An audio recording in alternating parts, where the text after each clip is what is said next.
Hey, greetings everybody. It is Gleekon here again, busting out our 7th episode of Lore of Warcraft.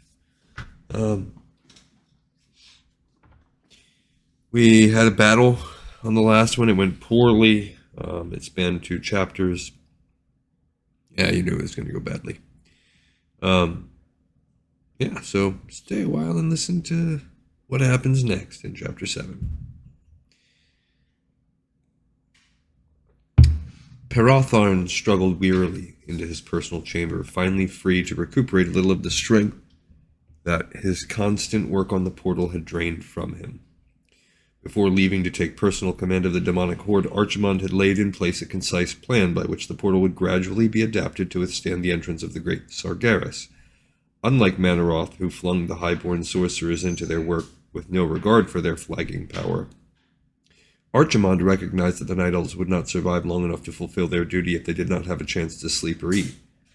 He worked them hard, yes, but the respites he gave him actually had enabled the work to advance as never before, even under the guidance of Lord Xavius.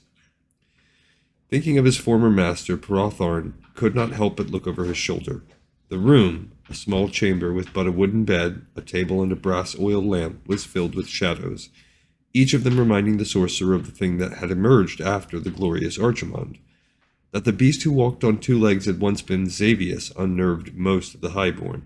They had all lived in fear of the Queen's advisor when he had been one of them, but now he radiated an unsettling presence that of late even haunted Peratharn's dreams.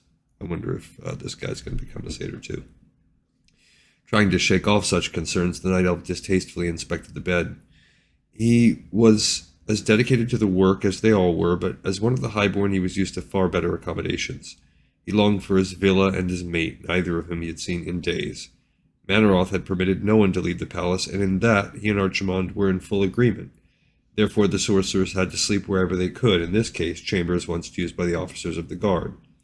Captain Verothin had willingly offered them up to the spellcasters, but Peratharn could have sworn that the scarred soldier had done so with a slight wry smile. Verothin and his underlings were used to a more Spartan existence, and Peratharn suspected that they enjoyed the discomfort of the sorcerers now had to endure for the sake of the cause.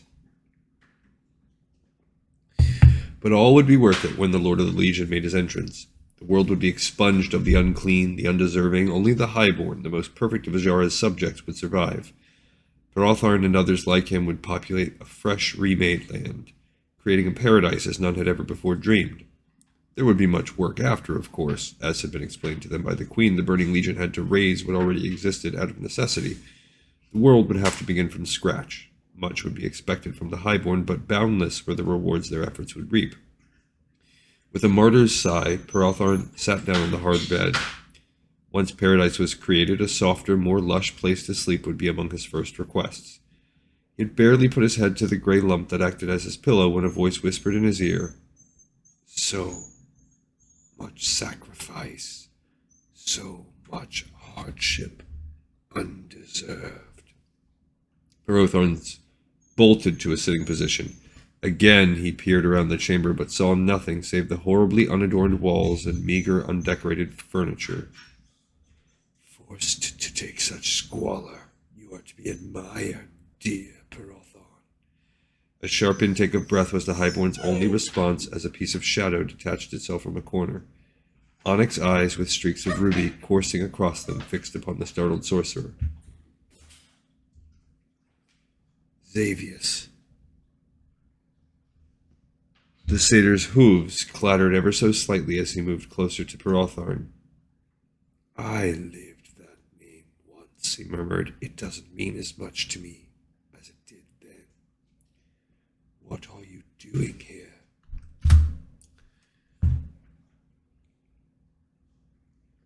Xavius chuckled, a sound much like the bleat of the creature he resembled. "I know your ambition, Peratharn.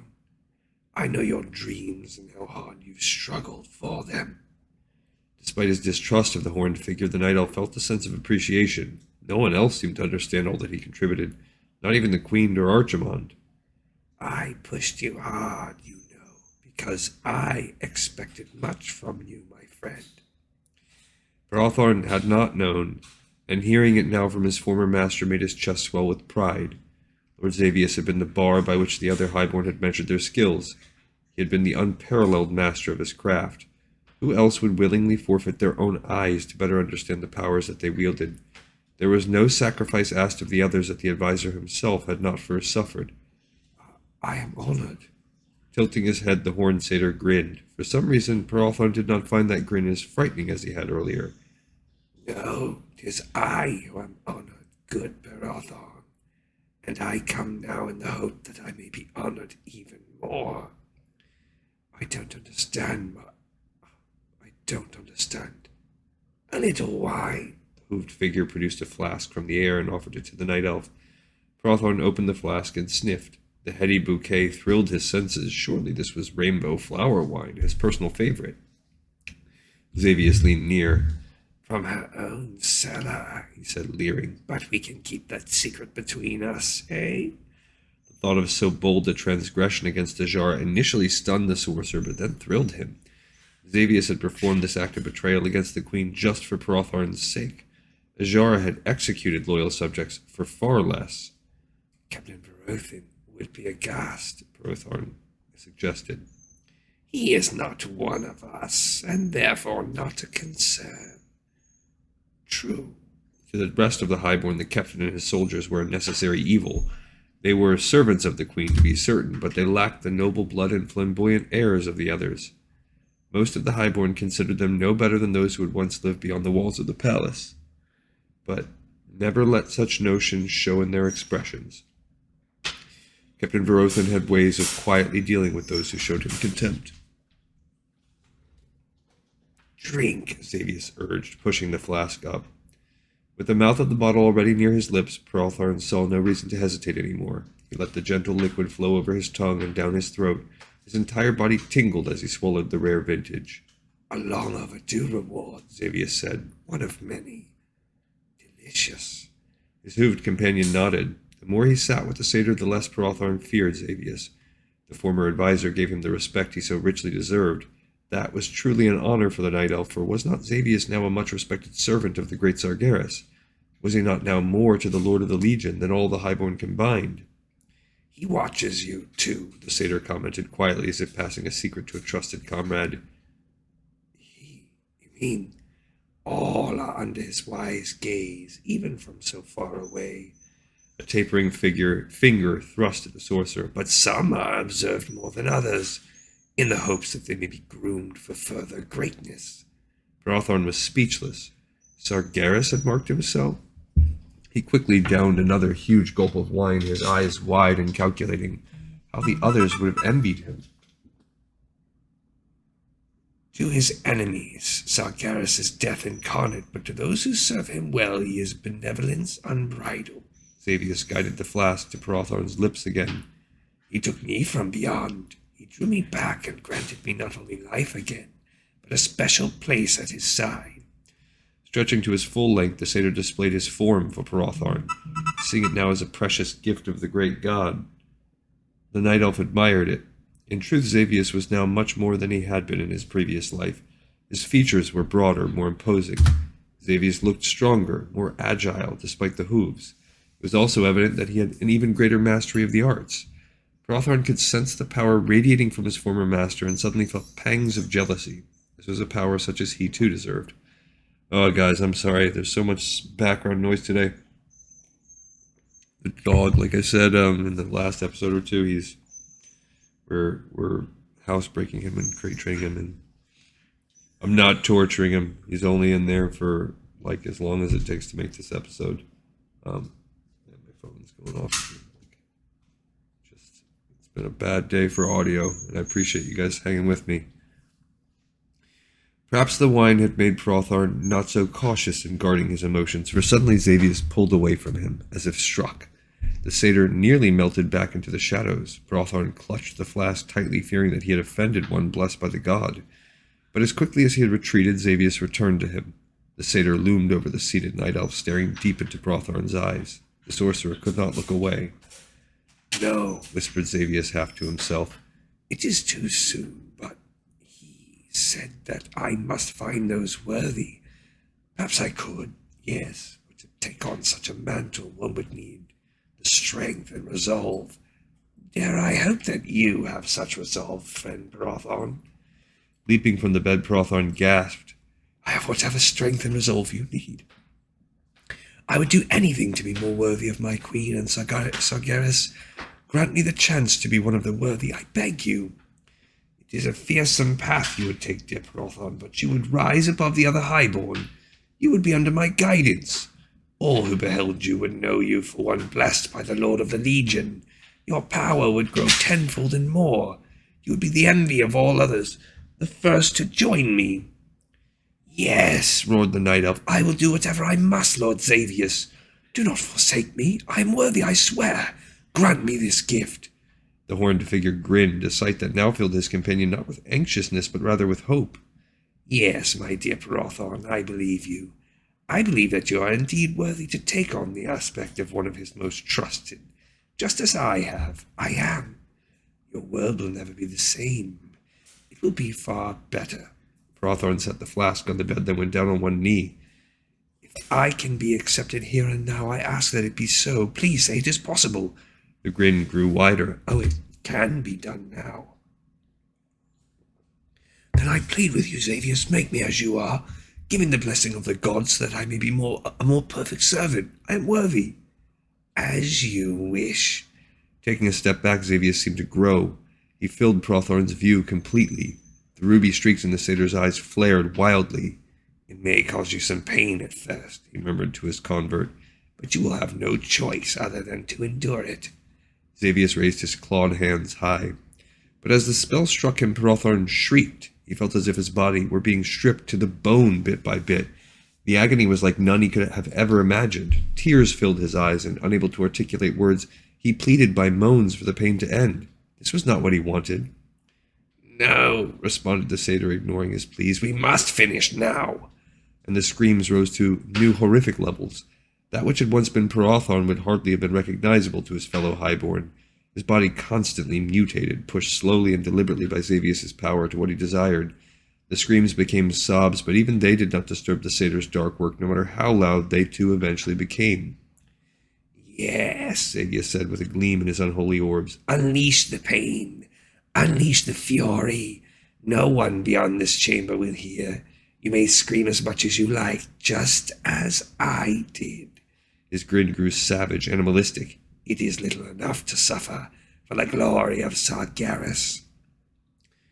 The Night Elves had thought that the demons would pause somewhere along the way. They had expected that when they returned to Suramar, they would at least be able to regroup and hold the enemy, and they had been certain that if all else failed, Blackrook Hold would become their sanctuary. They were wrong on all counts. Ronan and Krasis understood why before Lord Ravencrest or any of the other Night Elves did. They had seen foremost the work of Archimond, the sinister giant who for a very good reason commanded the Legion with the foul blessing of his master. He will give us no respite, the Dragon Mage said, putting to voice what both had long thought. He absently touched his chest where he had adhered the scale, recalling Archimond's unholy relentlessness. He'll run the demons into the ground before he lets that happen, Ronan agreed, but we'll all collapse long before they ever do. The Night Elves tried in vain to stop the rout at Suramar, if only so that the hold could be readied for their entrance. It was hardly large enough to contain the population of the area, much less the huge force Ravencrest had gathered, but the noble had hoped that securing it would steel the hearts of his followers again. That, however, was not to be. There was not even time to enter the edifice. The soldiers held long enough for the civilians to flee behind them, but that was it. There was no chance to make Blackrook Hold ready, and to his credit, Ravencrest did not seek shelter there, while the Burning Legion crushed all else. Never would I have thought the hold so useless, he snarled at Illidan. But our host is too great despite our losses, and if we sit here, the demons will chop away at those left outside and then starve those within. Surely we can survive a siege, Malfurion's twin insisted. Against others, aye, but these will not tie and leave. They will destroy all around us, then wait for the inevitable. The bearded Night Elf shook his head. I will not let our end be so ignoble. After less than a day, they abandoned Suramar to the enemy, aware that nothing would be left to rebuild should the Burning Legion eventually be defeated. Wherever the demons marched, nothing remained but ruin. Even before the last glimpse of the city dwindled in the distance, the defenders could see the massive trees toppling, the walls collapsing under the relentless onslaught. But even though so much of the Burning Legion had to be taking part in Suramar's demise, those stalking the army continued after as if undrained of even a single warrior. So far there had been only one slim benefit to the lengthy retreat, and that being the fading airborne threats. The Eridar still cast what spells they could to harass the Night Elves, but their demanding efforts had clearly exhausted them. The Infernal's attacks had also lessened, at least from above. However, they still barreled ahead of the other demons, striking the defenders' lines whenever the opportunity arose. Day faded into night, then night into day, and still Ravencrest's force was pushed back. More than one Nightsaber rider lay asleep atop their mounts, and many a foot soldier eyed them with envy.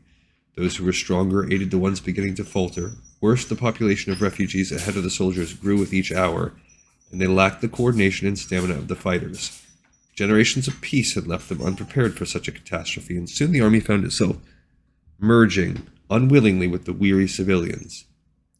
"Get along there!" shouted Gerard's shadow song to a number of slow-moving figures in front of him in his charges. "You can't stop in the middle of this! Keep going!" Krasis frowned. "This will only worsen. Ravencrest will be unable to maintain order even over his soldiers if they and the refugees become too entangled. This is exactly what Archibald desires." "What can we do?" Ronan's eyes had deep shadows. Like the others, he had not truly rested since before the trap had been strung. Of all of them, only Brox looked at all fit. Having grown up in wartime, the orc had been forced many times to survive days without sleep. Still, even he appeared ready to nap if given the chance. In fact, it was Brox who answered Ronan's question, but not in words.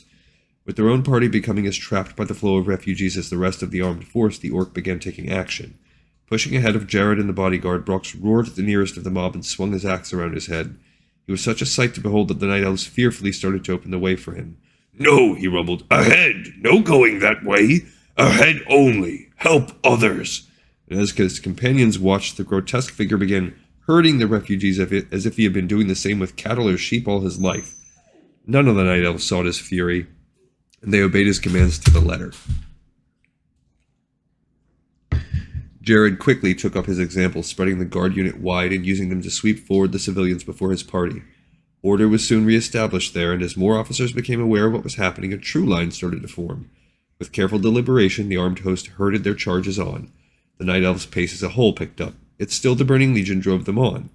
Krasis noticed a mountain in the distance, one that struck a vague recollection. He looked at Jared and asked, "Captain Shadowsong, is there a name to that dire peak?" Aye, Master Krasis. It's Mount Hyjal." "Mount Hyjal," the mage pursed his lips. "Are we driven back so far as that?" Ronan noted his expression. Speaking only for Krasis' ears, he asked, "Do you recall that name?" "Yes, and it means that the Night Elf situation is most dire." The human snorted. "Something we already knew." Krasis' eyes took on a darker cast. "We cannot permit this retreat to go on much farther. The host must make a stand, Ronan. If we fall back beyond Mount Hyjal, then surely all is lost. Memory stirring? Or simply common sense? Whichever the case, I remain resolved that we can go no farther than the mountain.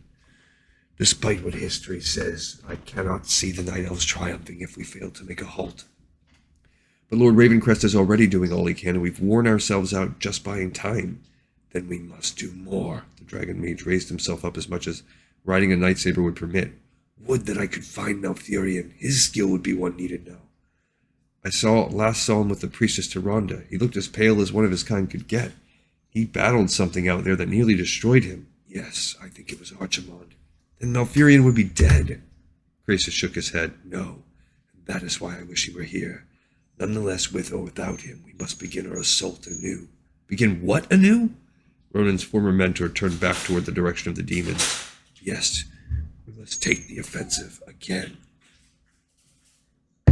The greatest of the dragons gathered in the Chamber of the Aspects, led there by Alexstrasza and Neltharion. The 4 Aspects present guided the proceedings, attended only by their consorts and those of the absent Nosdormu. All other dragons had given of themselves already, but for those of such power as now awaited their turn, the process required more delicacy. The Earth Warder's 3 mates remained all but hidden behind him. They were larger than Corielstrasz, but were still dwarfed by the black male.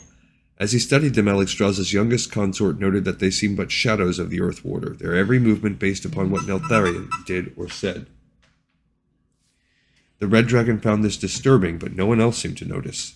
The emerald males attending Ysera were slim, almost ghosts in comparison to the other great leviathans. More unsettling, they, like their mistress, moved about with their eyes constantly closed, yet beneath those lids one could see the eyes shift back and forth. The greens constantly existed in two planes, more often than not in the Emerald Dream. They were silent and still, but Coilstraws felt their magical senses monitoring the situation closely. Malagos and his mates were a distinct contrast. They were constantly in motion, nudging one another and looking here and there and everywhere. Their blue-white scales glittered in merry little displays of magic, and occasionally small details concerning one or the other would alter as the whim struck. Coilstraws found them more refreshing than the blacks and greens. Almost as solemn as Ysera and her mates were the four consorts of Nosdormu. They had the same sandy bronze texture as the aspect, but were more solid than the almost fluid monarch of time. Coilstraws wondered exactly where Nosdormu had gone that he would miss such events.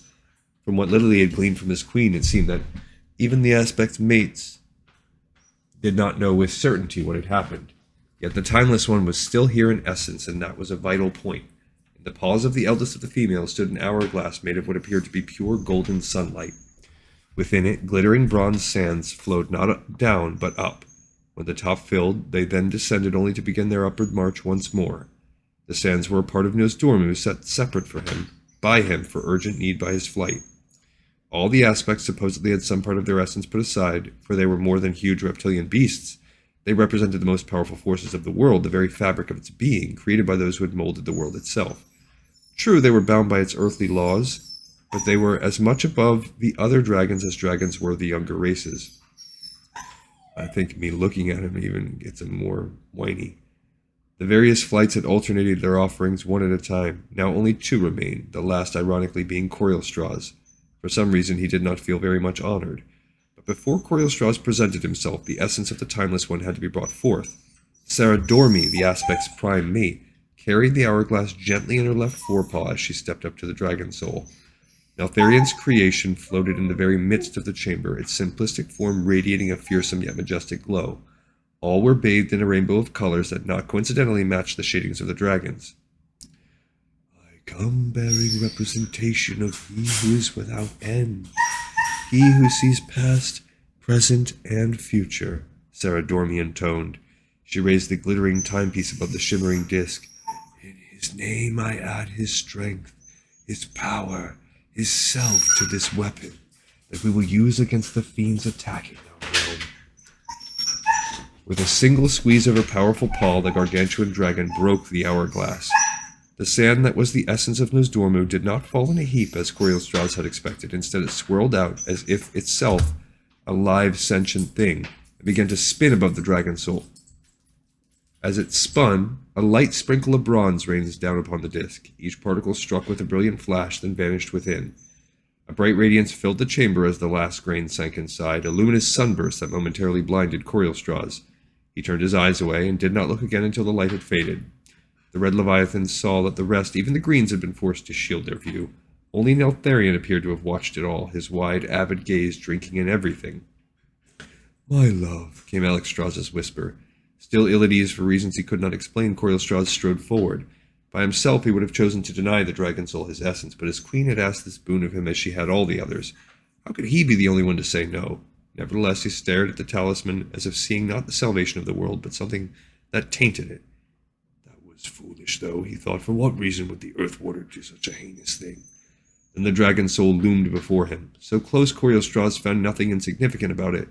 Here was power such as many in the past had dreamt of, and others would do so again for centuries on. Here was the joined essences of all the dragons, the most powerful of the world's children. "It is waiting for you." The red dragon looked up into the huge visage of the black. Neltharion never blinked. His breathing came in rapid gasps, as if he grew more and more frenzied with each second that Coilstraws hesitated.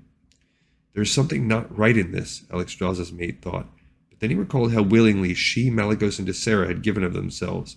Malagos, in fact, had been determined to be the first among them to sacrifice a bit of himself, his way of championing his friend's cause. If the Master of Magic trusted the work of Neltharion, who was mere Coilstraws to say otherwise? And with that thought still hanging over him, the red opened himself up to the dragon soul. The disk flared, bathing him in its daunting illumination. Coilstraws bared his chest to it and willed away all the natural magical defenses dragons kept about themselves. He felt the dragon soul reach into him as he had seen it do to the others, reach in as if his armored hide were nothing but illusion. Seconds later, the unsettling force re-emerged from his chest, but with it the dragon soul drew something else. It was an intangible, squirming thing, not exactly light, not exactly substance.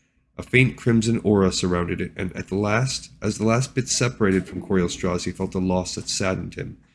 Steeling himself, the Red watched as the illumination of the dragon soul pulled the offering toward it.